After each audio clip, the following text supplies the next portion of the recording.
And if I may, what I'd like to do is I'd like to exploit your gender to say, let's talk a little bit about the role of women in the corporation of the future. And I hate to just put you on the representative spot, but you're on it. But as we think about some of these issues, let's talk about half of humanity, and is there a particular, are there things that we need to bear in mind as we look at the business in 10, 15 years? Are we going to see a step change finally in the participation of women in corporate life or in economic life generally? Well, let's say that thanks to SAP and other technologies, technology is the best friend of a woman. So probably companies will be more transparent, will be more meritocratic. So let's back to technology, which is more interesting than this topic. And okay. I will continue his thoughts, and collect yours, because big companies will have less employees, and perhaps the reduction will come on the headquarters, because thanks to technology, we can have centralized processes, but not centralized headquarters. It can be decentralized. And that's part of the changes that we will have to face in the future, how to learn to deal without headquarters, because people and talent will be distributed all over the world. So the old centralization, decentralization debate is over. It's the wrong debate now. We can centralize and decentralize just as we can do business models in whole new ways. That depends, according to efficiency, we will decide what to centralize, and according to the reach that we want to get, we will decentralize some other activities that make sense. But, it has nothing to do with a physical, big building, large people, that is somehow. So if I put on my consultant hat, it's a 2x2 with efficiency and reach, right? Exactly. I mean, I have to do a 2x2 up, right? And so we have efficiency, and we have reach, and we have centralization, and we have different solutions in organization design, depending on how we make those trade-offs. And new capabilities, because we will need to coordinate and to communicate in a different way. I'd like to raise the larger issue of globalization, because that's what we're tiptoeing around. Let me give you two examples of globalization, Japan and India.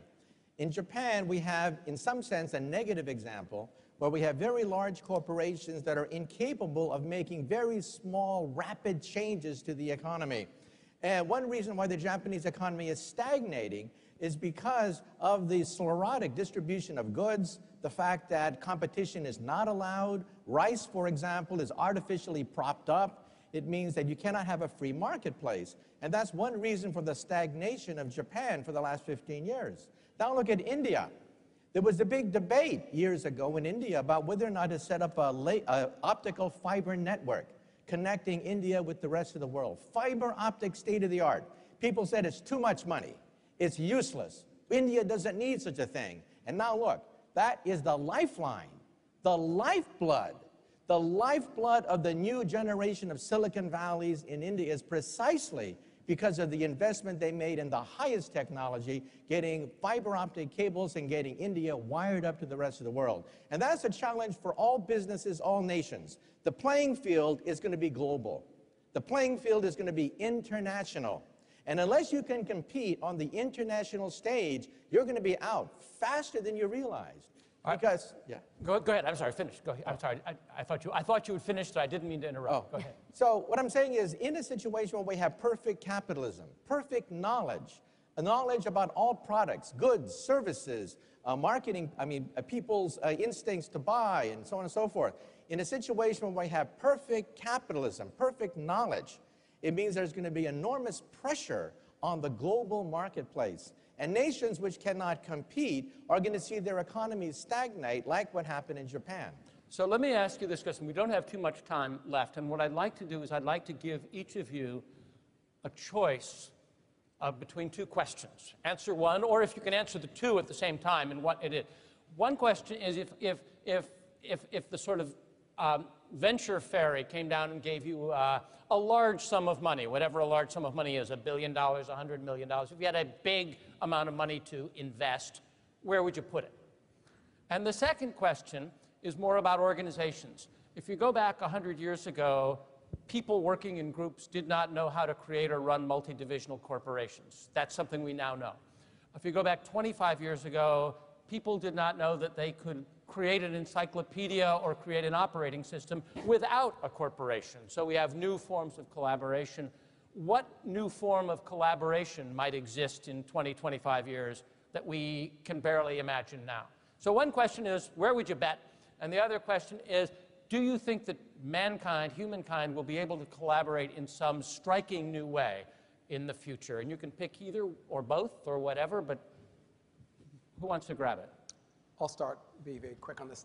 The first one on the 100 million is easy. I bet on people. You know, there are certain people, and I think the difference between now and 20 years ago is between LinkedIn, Facebook, and Google, the new genres of social media.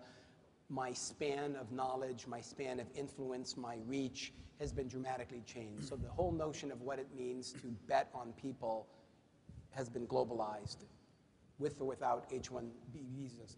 The collaboration issue, I've written a book on collaboration, and I want to come at that question from an orthogonal attack.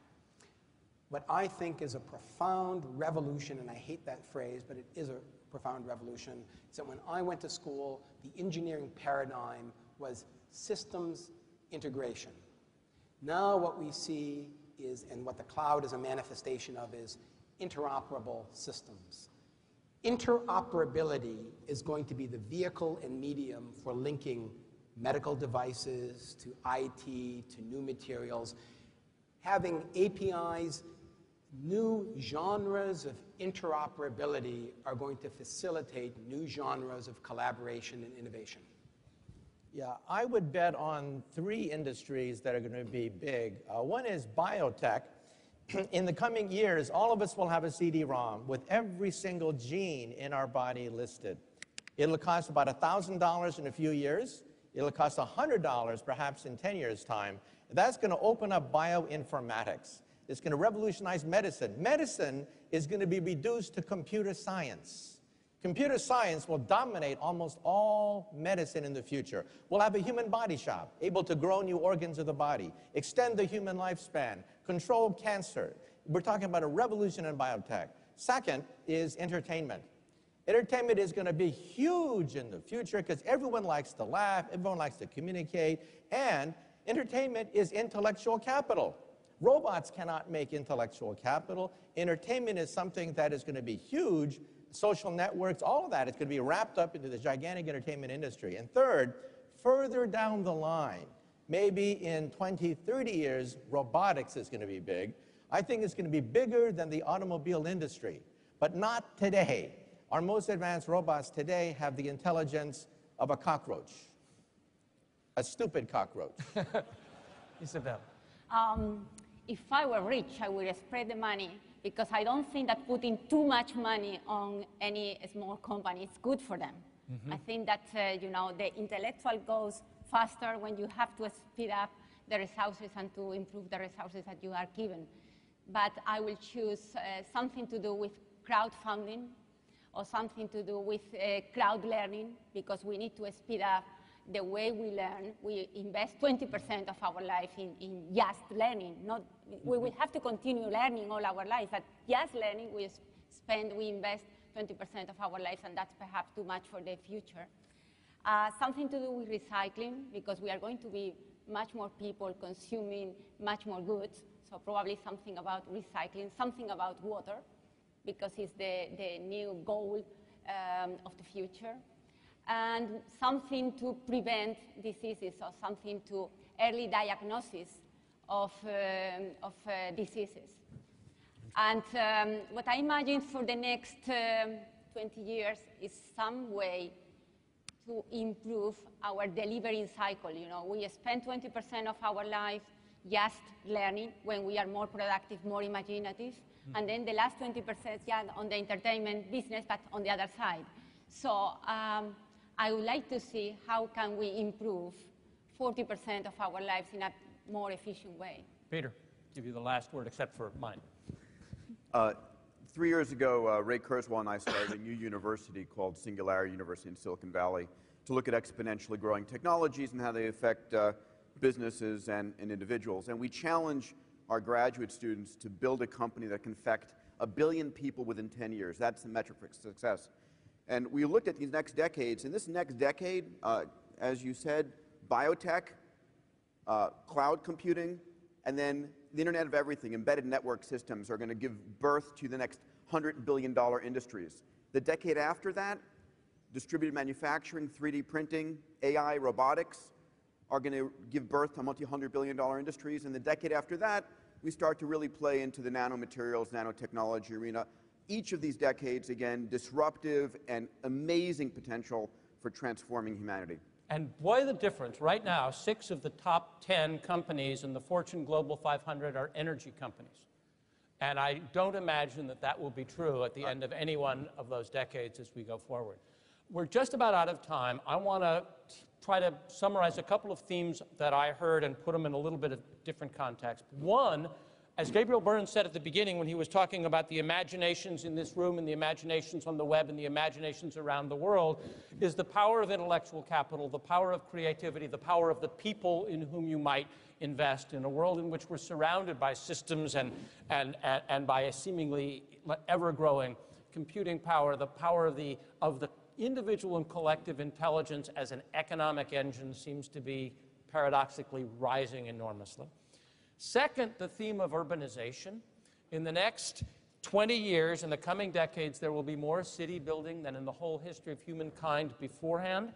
That represents, we've calculated, about a $350 trillion business opportunity. It shows up in many of the industries described here, but think of that opportunity as the biggest B2B play in the history of capitalism.